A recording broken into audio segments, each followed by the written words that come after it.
Memang yang nanggung lurah Bayan itu cucinya lumayan,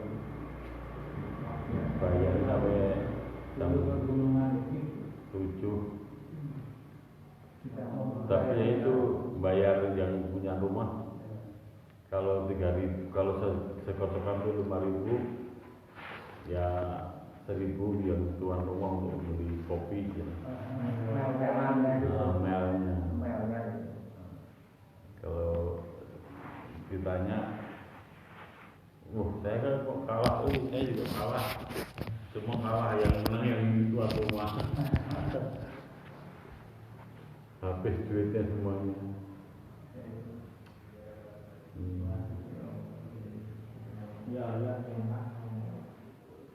Waktu tahun 2008 saya juga ahli judi Pak. Tapi alhamdulillah ya ada yang ngasih tahu setelah saya nikah. Sebenarnya di kampung orang-orang tua saya juga semua pada bisa. Iya. Karena dulu orang kampung katanya cerita orang tua ceritanya, wah orang sini semuanya bisa. Ahli judi semuanya. Ya dulu kan istilahnya kalau orang kaya orang Arab istilahnya apa namanya, semua bodoh. Jahiliyah modern. Nah, kalau dulu orang jahiliyah taruhannya wah istrinya juga ditaruhkan dulu. Orang jahiliyah. Tapi ditaruhkan cuma ditaruhkan ke judi. Bukan ditaruhkan untuk dipakai itu aja. Taruhan itu orang jahiliyah. Semalam tutup ya. Istrinya buat taruhan kalau kita habis semua. Sudah keterlaluan.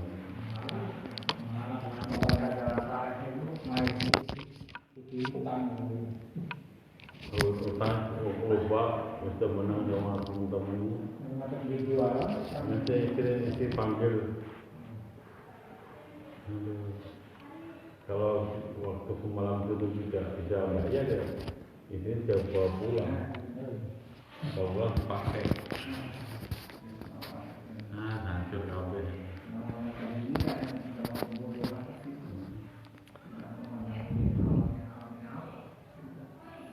Setelah G30S itu baru semua turun enggak dihapus semuanya.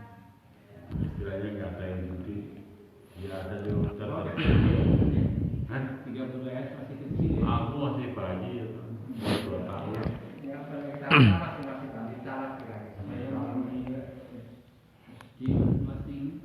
Saya baru masih di asuh ibu, dibawa kemana-mana, gendong. Lanjutnya. Saya nggak tahu lahir 61 saya lahir. Bismillahirrahmanirrahim. Tapi belum sekolah waktu sekolah saya 8 tahun. Alhamdulillah. Amsayna wa amsal mulkulillah. Walhamdulillah. La ilaha illallah wahdahu la syarikalah. Wa asyhadu anna Muhammadan abduhu wa rasuluh. Allahumma inni a'udzubika min syarri ma fi hadhihi lailah wa syarri ma ba'dah. A'udzubika minal kasal. A'udzubika min adabin finnar wa adabin fil qabr. Alhamdulillah, ikhwatu fillah, kita bisa melanjutkan kembali majelis kita di hari Selasa malam ini, yang kita akan lanjut bagian yang terakhir mengenai kelahiran Ismail alaihissalam, yang intinya bagaimana yang dijelaskan kemarin, setelah Hajar melahirkan Ismail, maka kecemburuan Sarah kepadanya semakin memuncak. Sarah meminta kepada Ibrahim untuk membawanya pergi dari hadapannya. Lantas Ibrahim membawa Hajar dan Ismail hingga sampai ke suatu tempat yang bernama Makkah. Saat ini dikatakan bahwa saat itu Ismail masih menyusui ya. Jadi saat itu Ismail masih disusui oleh Hajar dan dibawa pergi ke Makkah.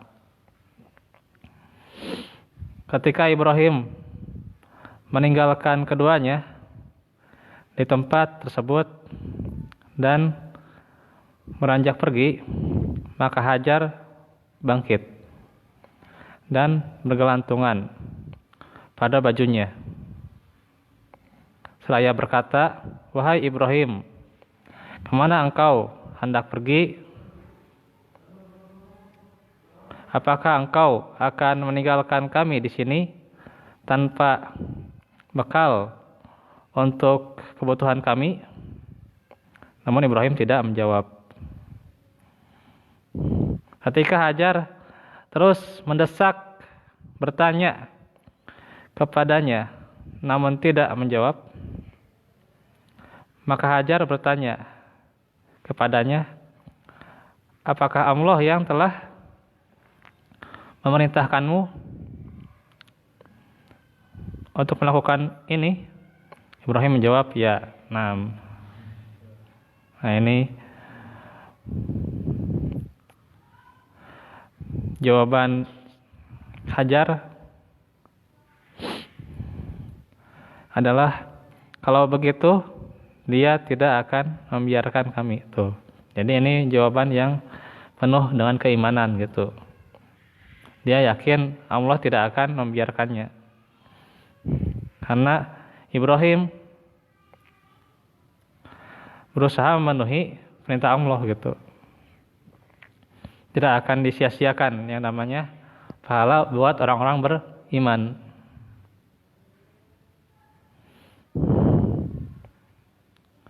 Sahih Abu Muhammad bin Abi Zaid rahimahullah menyebutkan dalam kitab An-Nawadir bahwasanya Sarah marah kepada Hajar karena apa? Cemburu ya.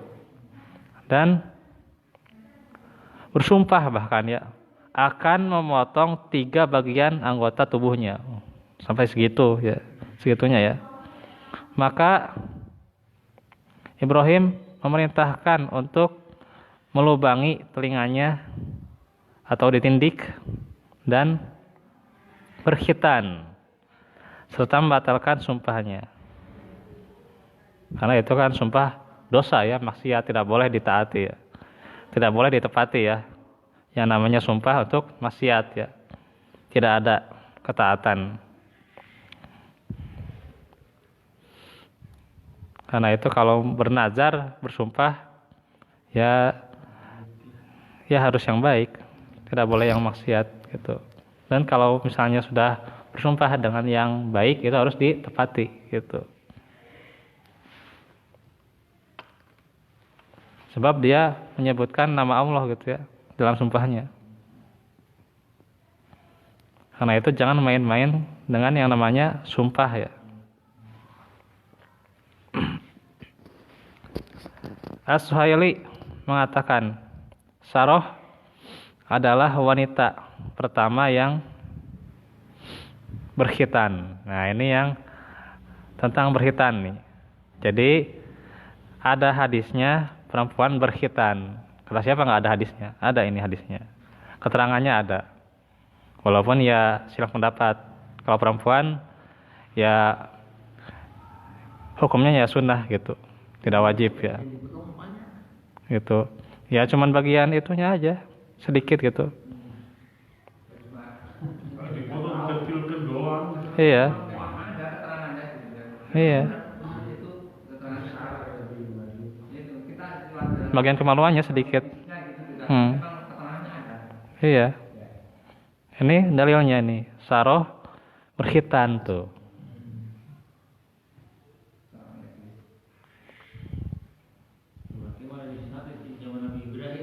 Iya. Selain berkhitan, melubangi telinga serta yang pertama kali memanjangkan pakaiannya. Nah, jadi ada syariat bahwa perempuan itu sunnah memanjangkan pakaian sampai menjulurkan, karena itu akan lebih menutup auratnya ya. Iya. Menutup kakinya juga kan dengan menjulurkan pakaiannya. Itu kewajiban kalau perempuan ya.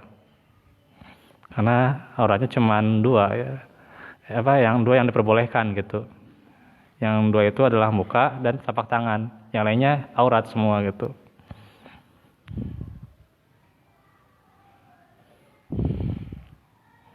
Jadi harus ditutup semuanya kecuali muka ini diperbolehkan ya.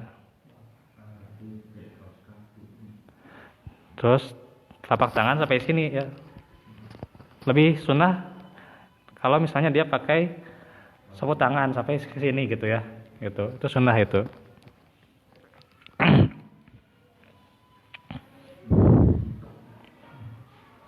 Dan tentang masalah niqab itu juga silang pendapat ya. Tapi itu juga diperbolehkan ya. Silahkan gitu. Dan jangan sampai ada kecurigaan kalau masalah niqab dan sebagainya gitu ya. Tidak boleh itu ya.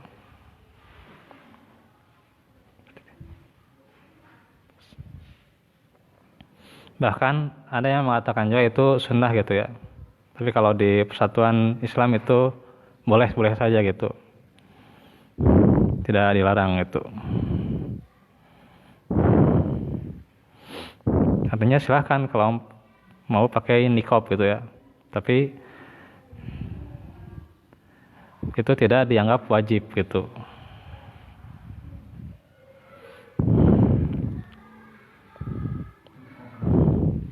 Hah? Niqab itu cadar ya, niqab cadar.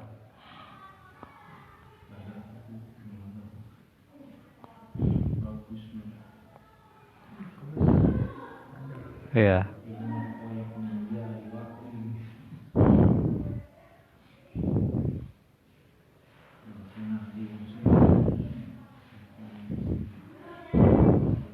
Nah, itu keterangan tentang kisah kelahiran Ismail alaihissalam ya.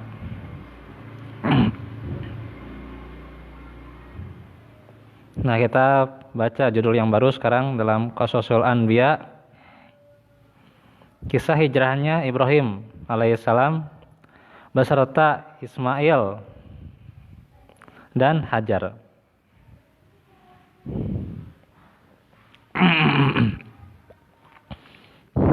Menuju pegunungan Faron ya, yaitu tanah Makkah, dan pembangunan Baitul Atiq atau Ka'bah. Prinsipnya Ka'bah itu ada sebenarnya ya. Cuman saat di zaman Ibrahim itu cuman diperbaiki ya. Ada renovasi sedikit gitu.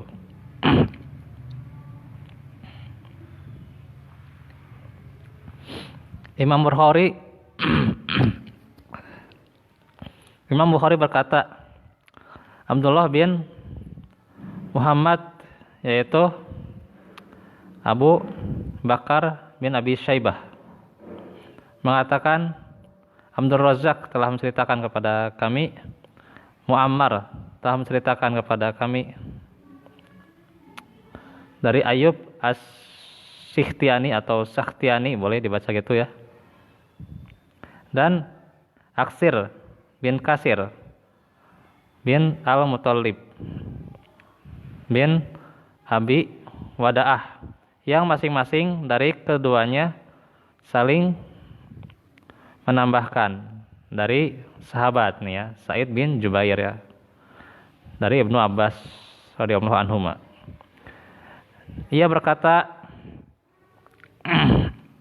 wanita yang pertama kali yang membuat ikat pinggang adalah ibunya Ismail. Jadi bikin ikat pinggang gitu ya. Ia membuat ikat pinggang untuk diikatkan pada pakaiannya, untuk menghilangkan jejak kakinya dari pengetahuan saroh. Jadi ini tujuannya untuk menghilangkan jejak kaki ya, dari penglihatan saroh. Kemudian Ibrahim alaihissalam membawa pergi Hajar dan Ismail yang sedang menyusu. Mereka diletakkan di sisi bait, di dekat pohon besar di atas Zam-Zam,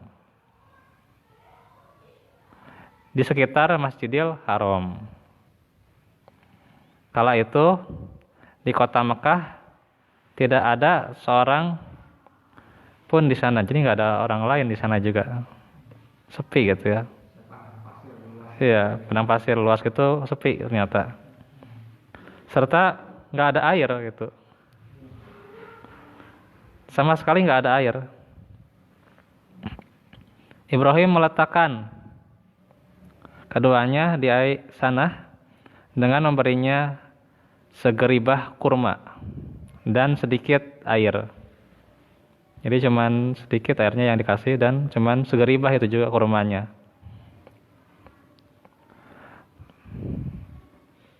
Lantas Ibrahim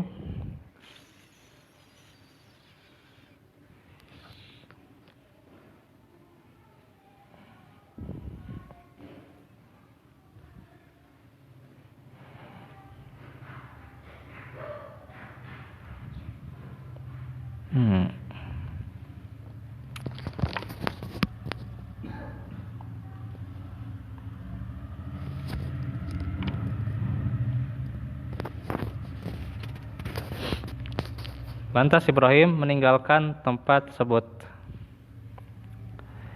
Ibu Ismail mengikutinya seraya berkata, "Wahai Ibrahim, kemana engkau hendak pergi? Apakah engkau akan meninggalkan kami di lembah ini yang tidak ada seorang pun dan tidak ada sesuatu pun di sini?" Gitu. Aduh. Benar-benar gersang gitu. Hajar mengatakan hal itu sampai berulang-ulang ya. Namun Ibrahim tidak menoleh sedikit pun kepadanya. Kemudian Hajar bertanya, "Apakah Allah yang memerintahkan hal ini?" Maka baru Ibrahim menjawab, "Ya." Hajar berkata, "Kalau begitu Allah tidak akan menyia-nyiakan kami." Lantas Hajar pun kembali. Dan dalam keterangan disebutkan sampai belasan tahun ya ditinggalkan Hajar dan Ismail tuh, sampai belasan tahun ternyata ditinggalkan gitu.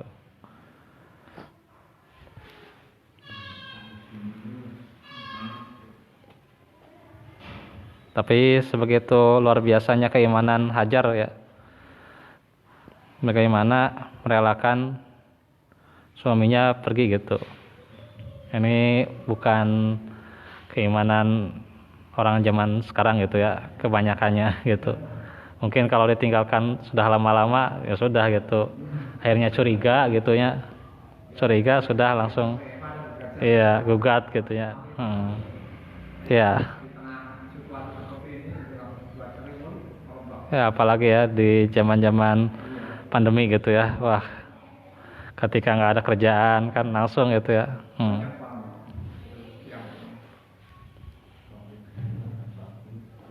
Hanya harus lebih kuat keimanan gitu. Itu memang arti keimanan perlu pisahkan. Keimanan dengan keilmuan gitu. Wah. Keimanan. Iya. Kalau nggak punya ilmu ya sudah gitu, gugur gitu udah.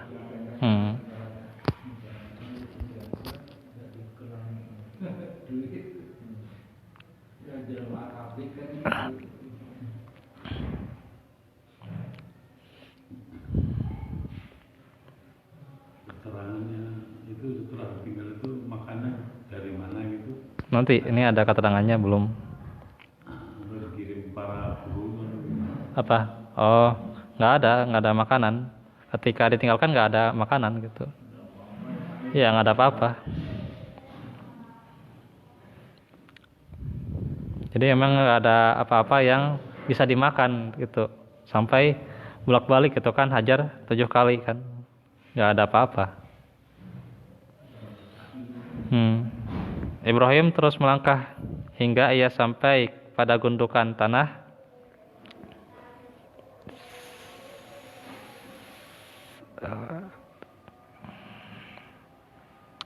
Dan tidak terlihat lagi. Ia menghadapkan wajahnya ke arah bait. Kemudian berdoa dengan doa-doa berikut. Ini seraya mengangkat kedua tangannya yang artinya, ya Tuhan kami, sesungguhnya aku telah menempatkan sebagian dari keturunanku di lembah yang tidak mempunyai tanaman. Tuh, berarti nggak ada apa-apa. Di dekat rumah engkau, yaitu Baitullah yang dihormati. Artinya waktu itu Baitullah sudah ada. Ya, sudah ada. Ya Rob kami yang demikian itu agar mereka mendirikan sholat, maka jadikanlah hati mereka sebagian manusia cenderung kepada mereka dan beri rezekilah mereka dari buah-buahan. Mudah-mudahan mereka bersyukur. Surah Ibrahim ayat 37. Insyaallah nanti kita akan lanjutkan bagaimana kisahnya di pekan depan, dan besok kita lanjut tafsir surah Al-Baqarah ayat ke-106 ya. Wa'afu minkum barakallahu fikum. Subhanakallahumma bihamdika asyhadu an la ilaha illa anta astaghfiruka wa atubu ilaik. Rabbana atina min ladunka rahmah wa hayyi lana min amrina rasyada. Wassalamualaikum warahmatullahi wabarakatuh.